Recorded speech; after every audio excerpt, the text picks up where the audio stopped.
সর্বশেষ টেস্ট খেলার 5 বছর হতে চলেছে, ফেরার বাস্তব সম্ভাবনা তেমন নেই। বয়স 38 ছুঁই ছুঁই।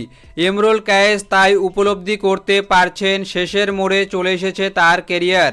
টেস্ট ও প্রথম শ্রেণীর ক্রিকেটকে বিদায় ঘোষণা দিলেন অভিজ্ঞ এই ব্যাটসম্যান। মিরপুর শেরেবাংলা জাতীয় ক্রিকেট স্টেডিয়ামে আগামী শনিবার সাদা পোশাকের ক্রিকেটে নিজের শেষ ম্যাচ খেলতে নামবেন ইমরুল। জাতীয় ক্রিকেট লিগের পঞ্চম রাউন্ডে সেদিন শুরু হবে ইমরুলের খুলনা ও ঢাকার লড়াই।